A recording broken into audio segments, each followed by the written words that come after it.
Madame, Monsieur, bonsoir et bienvenue dans cette deuxième partie de votre soirée sur E-Télé.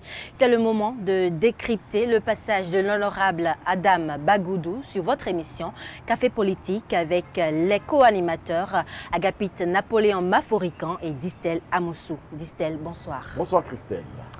Agapite, bonsoir. Bonsoir Christelle, bonsoir à nouveau à nos téléspectateurs. Alors, de votre entretien avec l'honorable Adam Bagoudou, quelles sont déjà vos premières impressions? L'honorable était, je pense, serein. Je le trouve un peu trop consensuel. À mon avis, il a une position beaucoup trop consensuelle. Je ne sais pas si les faits lui donnent raison, mais c'est quand même une posture vraiment insolite quand on est sur un terrain politique avec tant d'a priori, avec tant de procès dont ils font l'objet, je parle des partis proches du chef de l'État. Je l'ai trouvé franchement optimiste quant à la nécessité de trouver une solution, bien qu'il soit plus ou moins réaliste que à l'impossible il l'est tenu. Dans l'ensemble, je trouve un homme positif, qui est resté positif dans les perspectives donc, de trouver quelques solutions à la crise politique que d'aucuns ont pu créer pour cette législative annoncée. Est-ce aussi votre avis, Distel? Oui, sérénité et pondération et puis beaucoup d'optimisme. N'est-ce pas? L'honorable Adam Bagoudou est très optimiste. Il s'est montré très optimiste et serein. Pour lui, il n'y a pas péril à la demeure. Et il a d'ailleurs dit, ailleurs, c'est la non-application des lois qui pose problème. Chez nous, ici, c'est tout le contraire.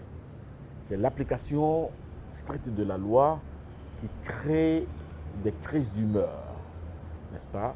Et face aux crises d'humeur, il faut trouver des solutions consensuelles. Et pour l'honorable membre fondateur du bloc républicain, il n'y a pas péril à la demeure.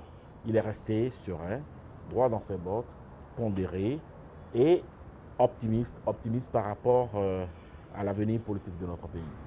Alors, à votre question, Agapite Napoléon Maforican, de savoir si l'honorable Bagoudou n'est pas un maillon de la chaîne qui lie Yahi à Patrice Talon, l'honorable est resté toujours serein et affirme que beaucoup de choses ont été faites et beaucoup de choses restent à faire. Oui, je pense que c'était la question de Distel, mais sa réponse a été... Et c'est là qu'on dit qu'il est resté positif. Vous voyez, quelqu'un qui est resté dans le système Yahi, très proche. Et quand on dit proche côté région, pratiquement c'est des parents, tout de Tchaourou, proche en tant qu'intendant à la présidence de la République. Et on sait qu'Adam a été assez présent dans la formation d'un certain nombre d'équipes gouvernementales, je peux au moins affirmer, dans les dernières équipes gouvernementales du président Yahi, Adam était là, donc c'est un proche. Et vous savez, il ne nie pas ses liens, il fut collaborateur, il fut employé, pour être clair, donc du président Talon, quand le président Talon était encore président directeur général d'une de ces sociétés STI. Mais il dit, on m'a prêté, il dit, j'étais prêté. Donc, il s'est senti partie intégrante du dispositif Yahi. Et il a expliqué politiquement. Nous sommes du Fa Alafia. Donc, politiquement, le Fa Alafia s'est retrouvé du côté du président Yahi. Mais personnellement, il s'est retrouvé de par les liens, de par l'implication que le président Talon, alors PDG de ces différentes sociétés, a pu avoir dans l'accompagnement de l'avènement de Yahi Boni au pouvoir en 2006, qu'il a pu lui aussi faire une transition vers l'équipe Yahi. Il n'a pas nié.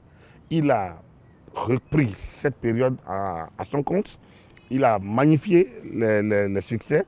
Il a relativisé les échecs, mais qu'il reconnaît quand même que ça peut exister et pour se reprojeter dans l'avenir. Et c'est là qu'il a dit, oui, on a fini cette expérience, il fallait revoir l'avenir autrement, d'où la nouvelle expérience qui ne passait plus par les FCBE, mais qui passait par une expérience peut-être beaucoup plus intégrateur dans le cadre de regroupement claire des forces politiques au lieu de leur alliance. Donc voilà, voilà, il n'a pas nié. Et à la dernière question, quand on parlait de l'implication des anciens présidents, il était clair également, compte tenu du rôle qu'ils ont joué. Je pense que c'est bien, c'est plutôt rare. Les gens cherchent parfois des subterfuges, mais pour ne pas valider leur passif, lui, il a repris à son compte et il a assumé. Alors, il a assumé, et disent-elles, de la différence qu'il fait entre le bloc républicain et l'Union progressiste. Avez-vous été convaincu en ce qui concerne l'avenir de notre pays sur le plan des élections législatives? Tout à fait, mais avant de répondre à ta question, Christelle, je dirais que Adam Bagoudou est l'homme des Serails. C'est un homme de réseau aussi. Oui. Ça, beaucoup ne le savaient pas. C'est un Manitou des couloirs. Et il a utilisé le mot juste. Il a dit « j'ai été prêté ». Vous savez, dans le football, lorsqu'un joueur a été prêté à cause de son professionnalisme, de son savoir-faire à un autre club, il ne coupe jamais le pont avec son équipe originelle. Donc, écoutez, il a dit « j'ai été prêté à Boni Yayi », donc il a gardé le lien, le cordon ombilical avec son ancien manager. Alors, pour répondre à votre question, c'est pour dire quoi? Pour dire que les frères jumeaux ne sont pas en réalité de vrais jumeaux. Et ça, nous avons déjà eu docteur Sedami Médégan, je crois que c'est le bon nom. Oui. Ici, qui nous a dit, écoutez, nous sommes deux partis politiques qui allons en compétition. Alors donc, c'est dit quoi? Dit que chacun va mouiller le maillot pour sa formation politique. Chacun va essayer d'engranger le plus grand nombre de députés.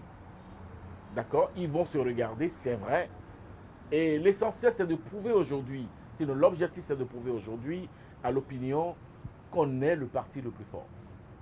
Et ce challenge-là crée forcément un combat de leadership sur le terrain, oui, entre ces deux formations proches ou qui soutiennent les actions du PAG. Je voulais un peu rebondir là-dessus. Vous savez, c'est bizarre. Quand j'ai lu le professeur Marc-Laurent Azoumé, qui a quand même fait un lien entre la volonté bipartiste du président Soglo. Le président Soglo, dans les années 90, même à la conférence nationale, le président Soglo n'était pas partisan du multipartisme. Le président Soglo, à l'époque, il n'était même pas encore Premier ministre, il était un participant ancien de la Banque mondiale qui était invité à la conférence nationale. Il avait fait la promotion, il avait fait le choix d'un bipartisme à l'américaine, c'est-à-dire que deux grands partis. Et le président Azoumé s'est surpris que maintenant qu'il se mette en place un dispositif de regroupement, oui, que le président n'accompagne pas trop. Alors, je me suis amené à me demander, mais au fait, est-ce que quelque chose ne... Est-ce que nous ne sous-estimons pas ce qui se passe? Tout à l'heure, en écoutant Adam, il dit quoi? Il dit, nous sommes des libéraux, eux, ils sont des progressistes. En d'autres clair. Et quand je dis les idéologies, il dit, oui, mais quand même, ça subsiste d'une manière ou d'une autre. En fait, est-ce que nous ne sommes pas en train d'aller vers la bipolarité, ce bipartisme non imposé, mais de fait, en réalité? Parce que Sedami, la dernière fois, il y a quelques jours, quelques semaines, nous a dit, nous sommes l'union progressiste, nous reconnaissons, on ne parle pas des autres. Nous avons dit, mais c'est moi, je dis pas question, aujourd'hui, Adam dit, nous sommes des libéraux, nous avançons. Donc, en clair, ils ont beau se regrouper autour du président Talon, ils se reconnaissent sans doute de la famille, mais chacun veut être soi-même, chacun veut assumer son destin sans s'occuper de celui des autres. Je pense que c'est quelque chose c'est un nouveau paradigme, c'est une nouvelle dynamique qui se met en place et qui risque de porter des fruits que beaucoup ne voient pas aujourd'hui. J'ai l'impression que quelque chose va bouger sur le plan... Et je crois que ça va être tant mieux pour notre démocratie. Absolument, j'ai l'impression que nous allons peut-être retrouver ce grand regroupement, ces deux grands regroupements, peut-être 3, peut-être 4 finalement, ou 5, ce qui nous manquait et que personne n'aurait décrété, mais qui de fait va s'accomplir. J'ai l'impression qu'on avance vers. Et dans ce cas de figure, on parlera effectivement de l'animation de la vie politique. Parce que ça nous manque. Il n'y a pas de débat, il n'y a pas de proposition, il n'y a pas d'alternative, il n'y a pas de contact avec l'opinion. L'élite joue toutes les cartes au nom du peuple. Et je crois qu'avec les regroupements, chacun va se sentir, en fonction de son identité politique, en fonction de son rapprochement idéologique, de tel ou tel autre parti politique. Alors, on parle de rapprochement idéologique et l'honorable Adam Bagoudou a bien montré que eux, de leur côté du bloc républicain, ils restent, comment dire, coopératifs pour permettre à l'opposition de trouver sa place dans ce débat qui a lieu actuellement dans notre pays. Agapit. Oui, en fait, c'est ce que nous disions. Il a été optimiste. Il a été optimiste. Et là, ce n'est pas nécessairement le bloc républicain, c'est globalement la majorité présidentielle. Parce qu'ils ont travaillé ensemble. Si vous regardez un peu le comité paritaire, c'est vrai, ils y sont séparément. C'est quand même, je pense, jusqu'à présent, les deux blocs parlent de. Chacun fait ses sorties. Hein, oui. Et ils fonctionnent, comme il a dit, ils fonctionnent en identité totale, différente et complète. C'est-à-dire que chacun s'assume pleinement. Il n'y a pas d'action, vous ne les voyez pas en fait des meetings communs, vous ne les voyez pas en fait des conférences de presse communes. Chacun assume son logo, son identité et sa place. Mais il y a une logique. Se réclamant tous actuellement du chef de l'État, de l'action, du soutien à l'action du chef de l'État, ce qu'il a d'ailleurs balayé, ce qu'il a trouvé normal, qu'avant il y en avait une dizaine, une quinzaine, une vingtaine, une soixantaine, et qu'il y en a deux aujourd'hui, ça ne cause pas de problème. Encore qu'il aurait pu avoir Moël, il aurait pu avoir Moël si Moël avait été validé, donc il aurait pu avoir PRD si PRD avait été validé. Tous ces regroupements se réclament du président de la République. Il aurait pu avoir l'UDBN. Donc en fait, l'honorable reconnaît qu'ils peuvent être nombreux à soutenir, mais ils revendiquent l'identité. Et au nom du bloc républicain, il estime qu'il fallait laisser l'ouverture, la place au dialogue, la place à l'inclusivité des autres, non à l'exclusion. Et il n'est pas offusqué, outre mesure, que les autres ne les prennent pas trop au sérieux, et que les autres puissent médire, puissent leur prêter beaucoup d'intention. Et c'est là que je disais tantôt qu'il était un peu trop optimiste, un peu trop gentil, oui. Un peu trop compréhensif. Là-dessus, je vais le dire à Pete Napoléon Forican, il y a un problème de sincérité qui se pose parce que les amis, leurs collègues de l'opposition les suspectent. Les suspectent d'être trop beaux encaisseurs. Exactement. Hein, mais en ce sens, l'honorable Adam Bagoudou estime qu'on n'a pas un problème de texte, mais un problème d'application des textes. Tout à fait. Tout le monde le remarque. Mais avant d'aller sur le texte, tu as dit beaux encaisseurs, oui, mais qu'on les soupçonne d'être très beaux encaisseurs. Oui, mais l'opposition ne saisit pas la balle au bon. Encore faudrait-il que l'opposition saisisse cette balle au bon. Ou dire, ok, voilà, nous vous suivons dans cette logique. Et parce que dans leur sortie de ce mercredi, ils ont accusé systématiquement, littéralement, les forces politiques de la mouvance présidentielle de faire un jeu hypocrite, c'est-à-dire un double jeu. C'est-à-dire dire à la face du monde, oui, nous sommes conciliants, oui, nous voulons et qu'ils soient avec nous, qu'ils participent à la compétition, et que par derrière, qu'ils fassent des actions nocives pour pouvoir bloquer leur intégration. Mais c'est eux de l'opposition qui renient leur signature quand même. Hein. Ce n'est pas là que se pose le problème de l'application des tests. C'est eux qui remettent en cause le médiateur, c'est eux qui demandent qu'on arrête. Donc, c'est là qu'il dit que l'opposition ne saisit pas la balle au bon.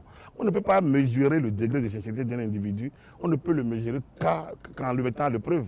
Or, les gens, depuis longtemps, depuis la sortie avec le chef de l'État, les deux sorties, que ce soit le 6, non? Non, d'abord c'était le 26, oui, le 25 février, et ensuite le 6 mars, que ce soit les deux sorties du président.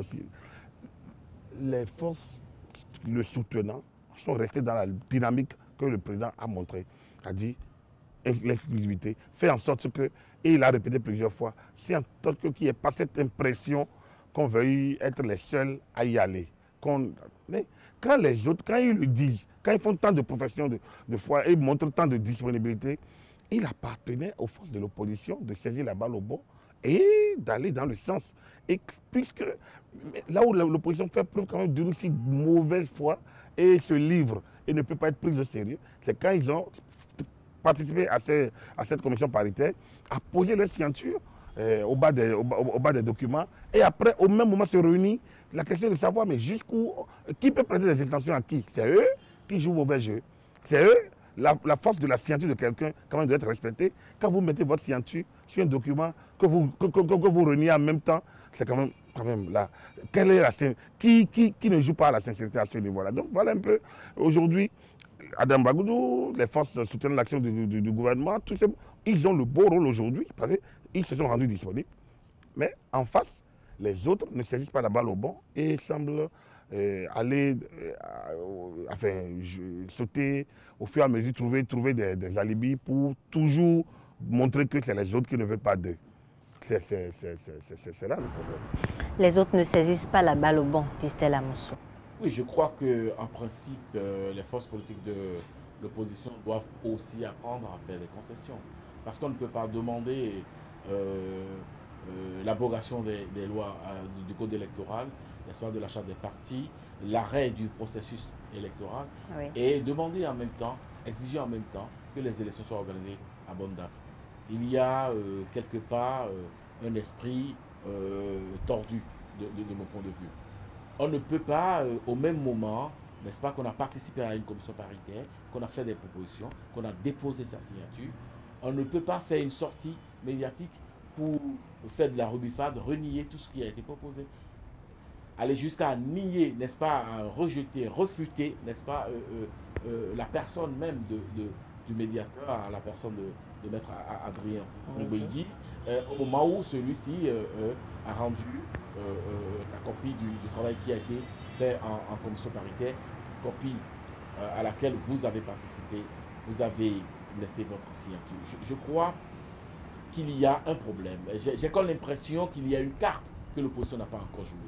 Alors, il y a une carte que l'opposition n'a pas encore jouée et j'espère que cette carte-là ne va pas nous conduire dans l'abîme. Une carte que l'opposition n'a pas encore jouée. Malgré les exigences de l'opposition, l'honorable Adam Bagoudou est resté quand même clair. Nul ne peut arrêter le processus électoral en cours. Oui, du point de vue de la loi, si nous voulons rester démocrates, si nous voulons rester légalistes, si nous voulons rester, n'est-ce pas, disciples de la loi, c'est que le processus, ce qui est en cours, le processus électoral ira à son terme. Maintenant, aller choisir d'autres options serait se mettre en porte-à-faux avec la loi, serait s'inscrire, n'est-ce pas, hors des couloirs de la loi, et ça a un autre nom, ça a un autre qualificatif que je n'oserais pas utiliser ici.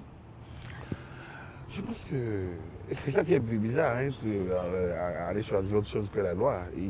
En parlant par exemple de la communauté internationale, vous voyez comment il a ironisé. Oui. Ailleurs, c'est la non-application des tests. Ici, on nous reproche plutôt l'application des tests. Strict. Ailleurs, les gens tripatouillent les tests à la veille des élections. Ici, on oblige pratiquement à prendre des tests dérogatoires. C'est quand même bizarre. Le BD semble quand même bizarre un peu dans cet espace. Oui, il me semble que lorsque des lois sont votées, c'est pour être appliqué. Et Distel a embrayé. Parce que nous, les citoyens lambda, quand le citoyen lambda tombe dans le coup de la loi, personne n'est là pour demander que... Vous savez on dit que nul est censé ignorer la loi. Est-ce que vous avez vu une société civile marcher pour remettre en cause ce principe? Mais nous sommes un pays, tout au moins à 60% d'alphabètes. Qu'est-ce que les populations de mon village, de l'autre village, qu'est-ce que tous ces parents qui n'ont pas été à l'école peuvent connaître la loi? Pourtant, on leur applique la loi. Dans sa rigueur, nul n'est censé ignorer la loi. Et ceux qui votent la loi, ceux qui font cette loi, demandent des conditions exceptionnelles. Ils font les gâteux, jouer aux gâteux. Non, on n'était pas, non, on ne nous a pas prévu. Non, il n'y a pas ça. Il faut qu'on nous donne encore des jours. Mais vous ne voyez pas que quelque chose tourne mal là? Moi, je trouve que c'est du laxisme. La loi est dure, c'est la loi. C'est ça que l'expression dit. Et quand celui qui vote la loi, c'est lui-même qui se demande des conditions dérogatoires, c'est qui fait de l'abus de sa position. Et c'est là que la décision de la Cour constitutionnelle de 2006, sur la révision de la Constitution, qui devrait permettre aux députés à l'époque de projeter leur mandat et concilier les élections. Vous savez, en 2006, ce n'était pas une mauvaise idée de penser qu'il y a eu la présidentielle de 2006 il y aura les législatives en 2007, il y aura les élections locales en 2008. Les députés ont estimé en 2006 qu'il fallait regrouper. Donc au lieu de faire les législatives de 2007, proroger leur mandat vers 2008 pour qu'il y ait les 2 mandats législatives et locales pour pouvoir... Non mais Agapi, nous retombons dans le même cirque. Non, parce que mais je veux parler de... il y aura les élections oui, mais je veux parler un peu en de... 2020 les communales et en 2021 la présidentielle. Le pays s'arrête. Donc sur 3 années, nous serons en processus électoral. Mais ils ont refusé de voter la loi. Mais je reviens à 2006. Parce que la Cour constitutionnelle n'a pas embrayé de parler dans cette direction. C'est-à-dire que même si les députés ont le pouvoir d'amender la Constitution, le faire pour eux-mêmes, pour produire leur propre mandat, c'est comme... Exactement. Donc cela mettrait à mal le consensus qui aurait valeur constitutionnelle. Donc c'est là qu'on a créé ce consensus qui a dû avoir valeur constitutionnelle et qui depuis là a valeur constitutionnelle. Heureusement qu'avec le temps, la même Cour progressivement nous a démontré que ce qu'on peut appeler consensus et que finalement le consensus n'est pas l'unanimisme, heureusement d'ailleurs. Donc si on revient à tout ça, je peux dire que ce n'est pas normal que ceux qui profitent de la loi, que ceux qui votent la loi, soient les mêmes qui la retouchent. Il y a quelque chose d'indécent. Il y a quelque chose d'incohérent. Il y a quelque chose d'inacceptable. Mais je dirais que les élites trichent avec l'opinion. C'est ce que tu as dit d'ailleurs. Et il a reconnu. Maintenant, ce qui est bizarre, c'est que les forces proches du pouvoir se soient dit d'accord. C'est comme si nous trichons, mais nous, on est prêts à faire ce sacrifice pourvu qu'il y ait élection inclusive. Les gens disent non, vous mentez, c'est trop beau. Et c'est là que... C'est quoi élection inclusive? Moi, c'est des concepts qui me dérangent. Oui, mais nous, on dirait que nous fouillons dans nos banques de données lexicales pour trouver des formules magiques pour aller à la compromission. Mais à cette problématique, je dénonce ça. Parlant du consensus qui a valeur constitutionnelle et concernant la question, le seul consensus en démocratie, le seul qui vaille en démocratie, c'est l'acceptation des règles du jeu. Regardez, aujourd'hui, on crée le concept de quoi menace sur la cohésion sociale. C'est quoi cette concept? J'espère qu'ils ne vont pas voter cette affaire-là à l'État. Parce que c'est une porte ouverte à toutes les dérives. C'est-à-dire 2 tondus, 3. On dit qu'il y a menace sur la paix, la cohésion. Pour en revenir à l'honorable Adam Bagoudou, parlant des portes de sortie de cette tension que nous vivons actuellement sur le plan du processus électoral, il reste confiant en ce fait que c'est la loi. La solution se trouve toujours dans la loi. Oui, c'est clair, dans sa tête, force doit rester à la loi. Il est venu avec sa constitution. Oui, il est venu avec sa constitution. C'est quand même assez édifiant. Il est venu avec ça. Et quand il dit force doit rester à la loi, il tape la constitution. Donc je pense que c'est lui qui a raison. Il faut que force reste à la loi. Dès lors qu'on n'a pas d'alternative, eh bien, on applique la loi qui est là. C'est une formule empruntée au président Yaïbouni. Je pense que c'est lui qui souvent disait que force doit rester à la loi. Tout à fait. Parce qu'il y a assez de vidéos qui circulent, assez de sorties. Je pense que Yaïbouni a affronté beaucoup de mouvements d'humeur, beaucoup de manifestations. Et je pense qu'il est resté assez ferme le plus souvent. Cette affaire de l'EPI de 2011 est quand même assez édifiant, où pratiquement seul contre tous, il a dit nous devons aller aux élections avec la LEPI, soutenu en cela par la Cour constitutionnelle qui estimait que la récréation a assez duré. Tout le monde a appelé la LEPI de son vœu et maintenant qu'il faille aller à la LEPI, les gens rebuffent. Et la Cour, alors présidée par M. Robert Dosso, il faut le dire, parce qu'après, les positions ont changé. Donc la Cour a imposé la LEPI. C'était ça. Et ben, il y a eu un rapport d'évaluation de ces élections de 2015 et de 2011, ce rapport qui mérite d'être lu par toute la classe politique aujourd'hui, et peut-être relu par M. Robert Dosso aussi, parce que peut-être qu'il a oublié entre-temps aussi ce qu'ils avaient mis à l'intérieur. Je le dis d'autant que aujourd'hui, les mêmes choses, les mêmes causes semblent produire les mêmes effets. Tout le monde a appelé la réforme du système partisan. Il y a eu un séminaire, tout le monde a participé à ce séminaire, et au moment d'appliquer aujourd'hui la réforme, les gens trouvent qu'il y a des graissements de C'est l'image du patient et du médecin. Lorsque le patient va voir le médecin fait son ordonnancement, le patient va à la pharmacie, achète les produits, mais il y en a qui sont amers, il y en a qui ont des effets secondaires. C'est exactement ça. C'est exactement ça. On vote des tests. Après, on dit non, il faut des tests dérogatoires. Et en 2011, on a voté des tests abrogatoires. C'était une loi abrogatoire de la loi qui devait être appliquée en pleine action où on devait appliquer la Libye. On vote une loi abrogatoire de cette loi. Heureusement que la Cour a veillé au grain. Cette année, on veut des lois abrogatoires, enfin dérogatoires. Mais mon Dieu, quelle fertilité en imagination. Je pense qu'il faut qu'on arrête parce qu'on apprend aux jeunes, on apprend à la nouvelle génération à la tricherie. On apprend la tricherie. Je pense qu'il faut qu'on arrête la saignée. Il faut vraiment qu'on arrête. Notre démocratie ne peut pas avoir comme principe la tricherie. C'est pas bien. C'est pas bien pour l'élite. C'est pas bien pour l'élite et nous sommes pratiquement en train d'achever notre décryptage du café politique de ce jour. Un dernier mot pour conclure par rapport au passage de l'honorable Adam Bagoudou sur le plateau. Alors, Adam Bagoudou, bon orateur, maîtrise du sujet, belle posture de communication. Bravo. Agapit Maforika. Je pense que j'emprunte à Distel l'expression homme de sérail. C'est un homme de sérail qu'on a eu ce soir. Vous voyez, il parle pas trop, enfin, pas beaucoup. Il ne crie pas, il sait pas. Mais dans son calme, il dit l'essentiel. Comme il a dit, belle posture de communication.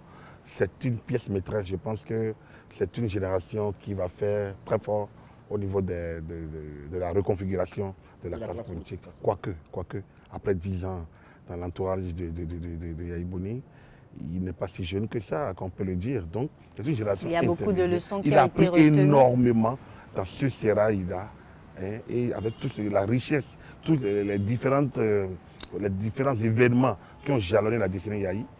Et depuis 3 ans, la nouvelle expérience qu'il fait aux côtés du président Talon et de la reconfiguration de la classe politique, je pense que c'est une personnalité qui va compter dans les débats à venir. Merci beaucoup, madame, monsieur, de nous avoir suivis sur ce décryptage. C'est déjà la fin du décryptage. Merci Agapit Maforika. Merci Christelle. Merci Distel Amoussou. Merci Christelle. Agréable soirée à vous et à très bientôt.